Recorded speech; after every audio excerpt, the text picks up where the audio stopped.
everyone, welcome to the show. My name is Amanda. I am a teacher-turned-homeschool mom. This is Raising A to Z, a YouTube channel all about homeschooling. And today I'm going to tell you how I plan a unit study when I don't have any curriculum.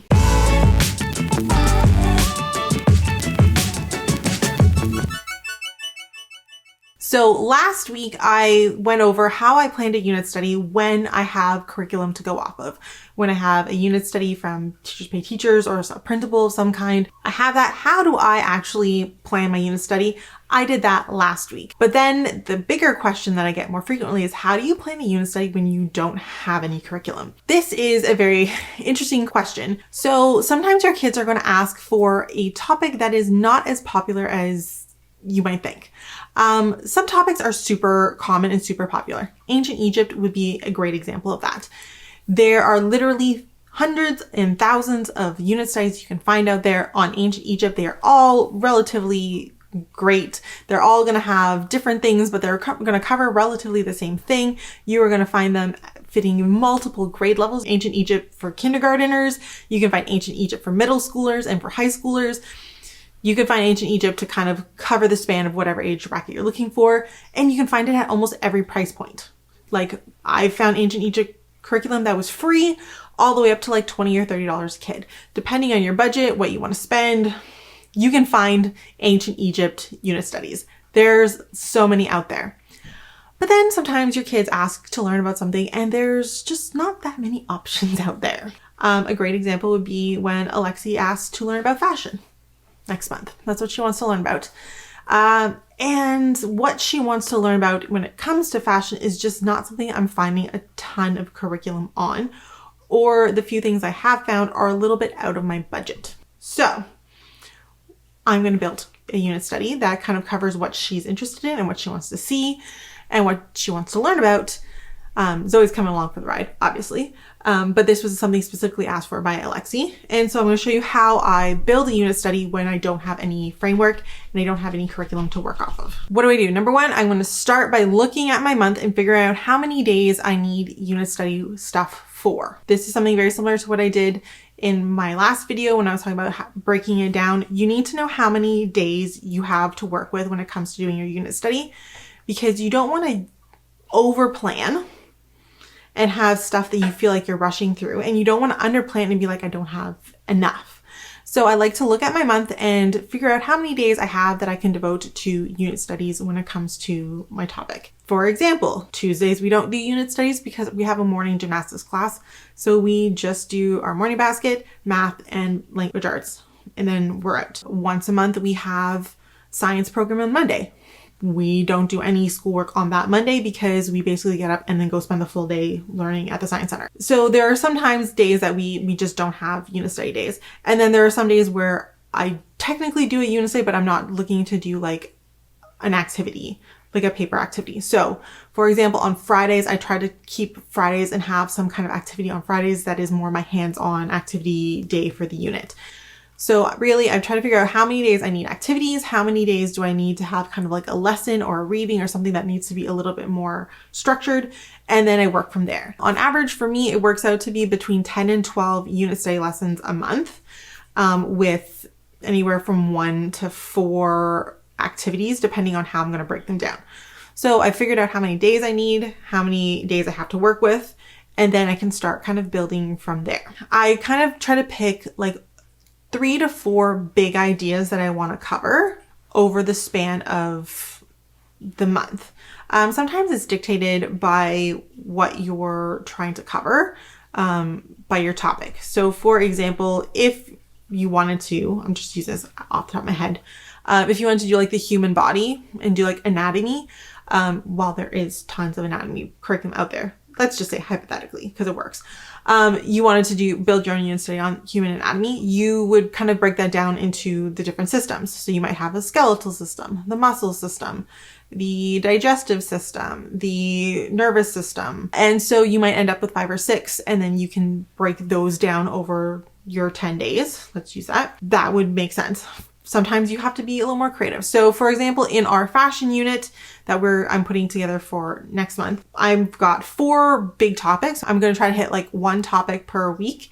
And then I'm just going to break down that topic into smaller sections that I can do with the kids on however many days I need to do. For example, week 1, we're going to do fabrics and learn about fabric, how fabric is made, where it comes from, and talk about different types of fabrics. So we're going to do naturals, synthetics, and we're also going to talk about how to pick the right fabric for the project you're working on, right?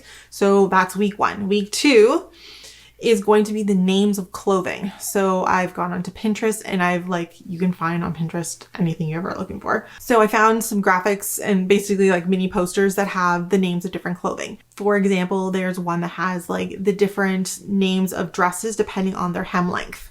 There's one that was like the different types of collars and necklines you could have.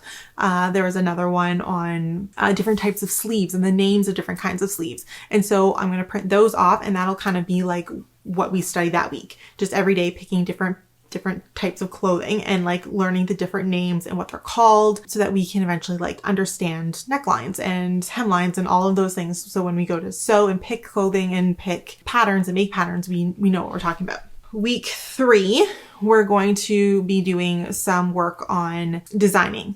So we're going to talk about designing clothing and talking about like how to read patterns, how to make sketches, how to sketch clothing, that kind of stuff. And then on the final week, we're going to be learning about sewing machines. So what is a sewing machine? What are the different parts of a sewing machine? What are different things that like fasteners, threads, buttons, zippers, like all those kinds of things. That's going to be kind of our like weekly breakdown, and then like learning a little bit about each of those things throughout the course of the week. That's what we're going to do for our fashion unit. Number 3, I'm going to add books. I like to do a lot of books. I just think reading is like the best way to learn stuff. And I think kids like learning through stories, and they like learning through pictures and books, and you can bring so much into kind of like right into their lap. So we do a lot of reading. I pull a lot of books. I typically try to do a whole bunch of smaller books, like picture books, or smaller informational nonfiction texts. I like to put those in my morning basket. I'm going to pull things like picture books about people who are wearing, clothing, or picture books about designers or people who have designed clothing. I'm going to pull nonfiction books. Some will have patterns, some will have biographies. I have a couple biographies on fashion designers. I'm going to put that in my morning basket. So when we do our morning reading, we'll just pull one of those, and that will be what we read for the day in terms of our morning basket time. Sometimes we read 1, sometimes we read 2 or 3, depending on how long we are. And then I always like to have what I call my big book, which is my chapter book. We will read that before bed. I like to like incorporate it into all the different aspects of our lives when we're doing unit studies and learning, so that it's kind of always, they're just like floating in it, right? And so I will pull a big book, which will be some kind of chapter book that we can break down and read a chapter a day or 2 chapters a day before bed. So for this one, I have 100 Dresses, which is kind of a classic book. Some books, like I said, sometimes it's hard to find a book that makes sense and that goes with it. But this one, it's about a girl who says she has 100 dresses and she doesn't. So I figured even if it's not about fashion, it is about dresses, and we can pull from there, right? So we have lots of books. We're going to do lots of reading, and I feel like that's just a great way to do it. Then step 4, hands-on activities. So I'm going to find some hands-on activities I can do with my kids that are going to be related to our unit study, and we're going to do those typically on Fridays. So for our unit, we're going to be doing some projects. So we're going to be working on some embroidery, so learning some simple stitches, doing some hand sewing, that kind of stuff. That'll be 1 week. We'll work on something small. So 1 week we'll probably do a field trip to a fabric store, and we'll go and look at different kinds of fabrics, learn about the fabrics that there are, learn about patterns, stuff like that, and like actually touch and feel and see what's going on in a fabric store. And we'll probably choose a fabric to make something. 1 week, and then probably be 2 weeks of designing an outfit or a piece or something we want to sew, and then actually sewing it with help.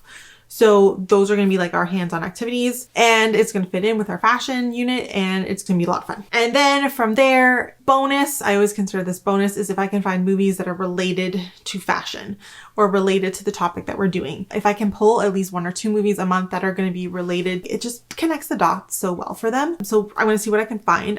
I know Cruella would be really, really cool. I'm not sure what the rating on that is going to be, but I will definitely check it out.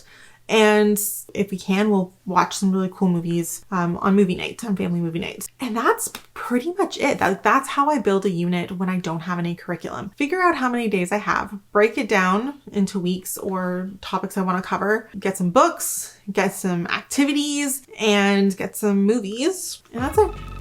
It really can be that simple. If you want to see what we're going to do in our fashion unit and what kind of cool things we do, you definitely want to make sure you follow me on Facebook, Instagram, and TikTok. If you like this video and you want to see more videos like this, definitely want to make sure that you subscribe and click the bell to get notifications when I put out new videos every Monday. Thank you so much for watching, and I'll see you guys next week.